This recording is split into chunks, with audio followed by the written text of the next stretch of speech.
15 minutes in the making, 15 minutes of the fame, 15 minutes of the fast cars and icy chains.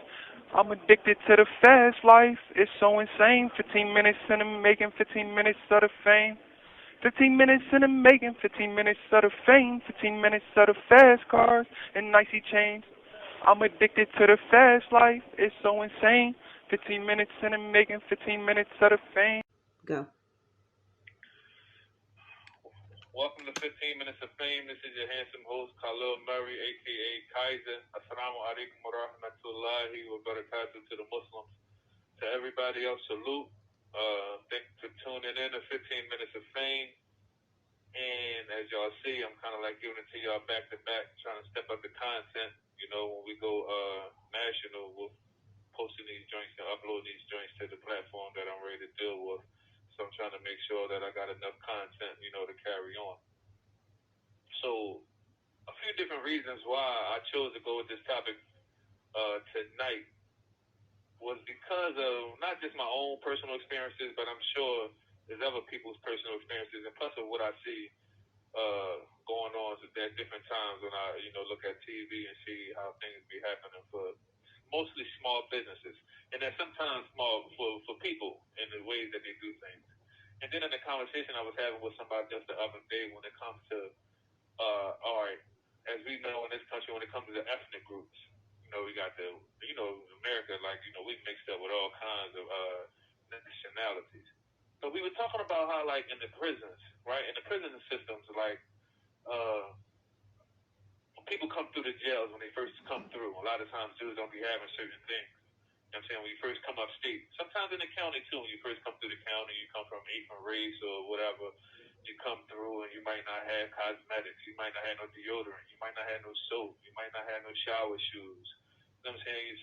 In some places, like, you might not even have an extra pair of underwear or clean underwear or brand new underwear. And in the same case up here upstate, like, sometimes you get to your jail or you get transferred from one prison to another prison. Your property don't come come with you right then and there. Sometimes you got to wait on your property. You might, only have that bar of soap in your soap dish and that one deodorant and stuff like that. So then following that, like, a lot of times dudes will see you when you're showing up and you're coming on the block, and they see you and they see that, you might be in need. And it's kind of like a little admirable when you see the Latin communities. Like, you'll see the Puerto Ricans, they don't know each other from nowhere. But then they come right and introduce themselves to whoever it is. Welcome them. You know what I'm saying? They welcome them in. Boom, introduce themselves. And you'll see it. They gravitate right to each other. You'll see it. You know what I'm saying? Don't care what they is. They could have been a crackhead, a dope fiend, somebody on meth, whatever. They don't care about none of that stuff. And they'll go ahead and put something together for them. They put food together for them.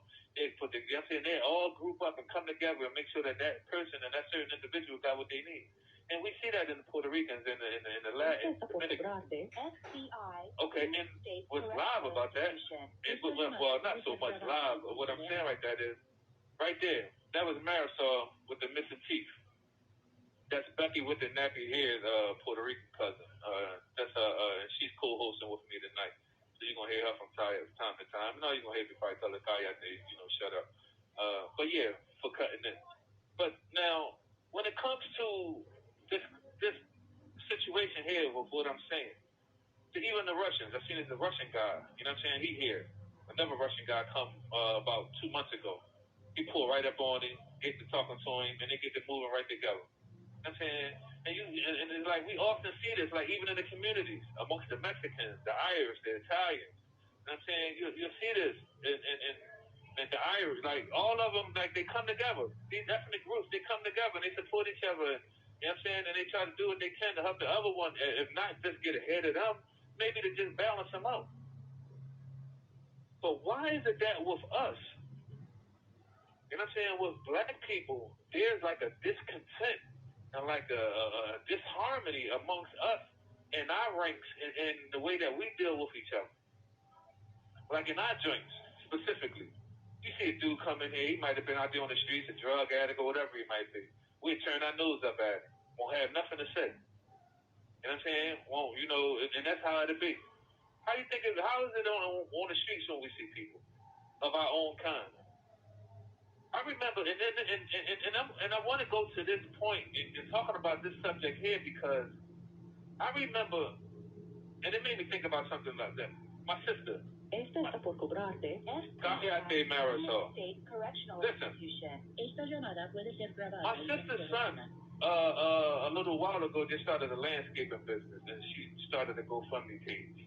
And you know, it made me automatically wonder, like, how much support did he get, or like, what kind of love did he get in regards to trying to go ahead and do something as valiant as that, and trying to start his own business. Given that we see a lot of young boys out there in the mix doing so much other stuff, negativity, that we like to comment on and talk about, and all of this change. I wish they'd do better, this and that, and this and that. But a lot of us aren't doing what we need to do to try to change anything for them when they are trying, or give them any other kind of options. But to that point, right, well, why I brought that up, though, is because I remember maybe like 6, 7 years ago, I was at another prison, and I watched on TV, they showed this girl, it wasn't GoFundMe, it was another kind of platform at the time that was being used when it comes to trying to raise a fundraiser page, right? And this black little young girl from over Jersey, she had graduated from high school, didn't get tuition or anything like that, you know what I'm saying, or scholarship nowhere, but she's trying to, and it was I forgot what it was on, they were talking about it on the news, where she was trying to raise some money to go ahead and get some money together so she can go to college. You know what I'm saying? And they was talking about it in the segment that she raised a few dollars, but not nothing respectable. You know what I'm saying? Not nothing heavy, not like nothing that would have, helped her. And it had me thinking and looking at it like, dang, like, here we go. Not just that here we go, but just like, dang, like, here it is, something that's being publicized could have shown how we can come together, especially in that kind of predicament. You know what I'm saying? One of our own little girls, probably one of the first people from her family to probably try to make it to college and had a chance. But then here it is, she go ahead and try to get some kind of help. And she couldn't get it. But what was crazy is, a little while after that, I seen where a dog got hit by a car, right? And needed some veterinary bills and all of that kind of stuff. And man, they raised so much money for this daggone little dog, it blew my mind. And immediately it made me remember and recall the situation with the girl who was trying to get the money together for college. And it made me look at that there like, not that I got a disgust. Listen, first and foremost, let me say this. I don't have no disgust against any animals or nothing like that. But it made me think about, like, the animals is going to get more love than an actual human being, black or white. Like, how is that the case? How is that the case? Now, my main purpose and what I wanted to talk about in this topic or on this topic is that with us, with a lot of us that be starting businesses, and I'm one of them, one of many who be trying to start their own businesses. And we see it in our communities where black business owners and small business owners of color or whatever we'll call it. We might get the first wave of support. You might have a few people that come and show some kind of love and support. But then it's be like pulling teeth from that day on. And that's the question I have. And for anybody that's tuning in, that's listening, I would love for y'all to get in the comments. You know what I'm saying? I wish we can open this door for, and listen, this is another thing. I want to set it up where I want people to start co-hosting the show with me, right? Along with Becky with the nappy hair or Marisol with the missing teeth. Whichever one. Y'all can jump right in on it with me, right? For some of these topics. Because, of course, I have my own point of view and perspective, but sometimes, it ain't nothing like hearing another person's point of view or their own experiences and stuff like that, and we can set that up. So y'all can inbox me, DM me, and get on it with me, and we can figure that part out. But it be like, when it comes to us doing this stuff, like I've noticed, from what I noticed myself and the stuff that I be doing from with my publishing company to the clothing lines, the music, whatever, you know what I'm saying, and stuff like that, right? When you try to get people to share your stuff, they'll share the nonsense quick. It's like, we on social media, a lot of us, I ain't gonna say all of us, but enough of us, right?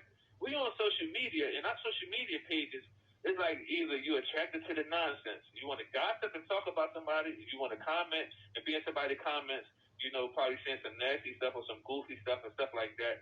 And then for some of the people who wouldn't dare say that kind of stuff into a person's face that they saw them, you know what I'm saying? You'll sneak this and say little corny stuff like that from a distance because can't nobody see you from your side of the phone or your side of the tablet. So you get to doing that kind of stuff. And there's people on them pages doing that kind of stuff. Just like I know there's a lot of people on my pages, and I commented on this before. I know there's a lot of people on my social media pages who don't even bang with me. I really don't care. I tell my wife all the time, go ahead, accept them joints. I don't care. I mean, none of the panda, I'm looking for the stats. Like, yeah, my numbers look, all my numbers, like they're just a number to me for some of the people. I know y'all there, y'all just observing and being nosy, just looking at what I'm doing, and cool, because I want y'all to see. I ain't a regular dude just in here not doing anything. But two, though, is that for the people who are on my page, right, family members, friends that have known me for mostly all of my life, they see stuff. Even dudes who go home from jail, who know that they've been around me or from time to time conversated with me and things like that. There's times that I don't even be knowing these guys are on my page. And I'm going to say, you, brothers, I don't even be knowing y'all on my page until I get a printout of my friends list. And then I see the name or I get, you know what I'm saying? I'll be like, whoa, hold up, that's such and such. Brothers don't even acknowledge, like, yo, Khalil or Kaiser, like, yo, I'm here, Assalamu alaikum, like, how you need me? Can I post something? Or y'all won't even just go ahead and take it upon yourself to share stuff on your own, post it on your page. Because me, honestly, if you help me sell a hoodie, you help me sell a book, or you help me do anything that I got going on, I'm going to cut you a check. I'm going to ask for your cash app information, and I'm going to boomerang you something, a percentage off of anything you help me sell. That's how I'm going to do it. I ain't asking for nothing for free. Not out of one day of this week. You know what I'm saying? I'm going to ask you for nothing for free. But it'd be like it'd be like pulling teeth to try to get people to show you that kind of support just there on social media. You know what I'm saying? But doing that stuff on their own, it's like you got to ask them. Yo, why don't you buy a hoodie? Yo, why don't you buy one of my books? Man, I done had people lie to me and tell me I'm going to buy something. No, I'm going to give me. They'll be like, all right, come on, man. It's better sometimes to just be like, look, I ain't got it, or I don't mess, bro, I don't want to, or bro, I don't mess with you. I'd rather take that. Like, not saying that I'm going to like that kind of response, but I'd rather that than to just be lying to me, because what it does to me is to leave a bitter taste in my mouth when it comes to from certain people, and these particular people do that, because it's hard for me to forget that. But it's crazy that we be that way with each other. But then you'll be the same person, or we'll be the same people who, when we try to start something and try to get something together, we want the support. We want this person to buy something, or we want that person to buy something. Then we be like, but then we don't show that same favor. And it's not like an ongoing cycle amongst us where we support each other. And it's like it's like that's a big thing amongst us. Like it's envy. And so when me and the brother was sitting there, the brother, he was just like, man, sometimes it be envy. It'd be jealousy, you know what I'm saying? And and I hate to sometimes try to equate it to that. Yeah, you see, y'all heard Marisol with the missing teeth, right? All right, so the 15 minutes of fame is up. But I just want y'all to think about that, man. It may be like, you might be like enjoying your hot dogs and hamburgers or whatever cooked out. You like, man, but it's something to be addressed and talked about. Because it's us, and we here, and we dealing with what we dealing with. Your son and your daughter might be the next person that be trying to start a business, and then you want people to come to your aid and, stand up for you.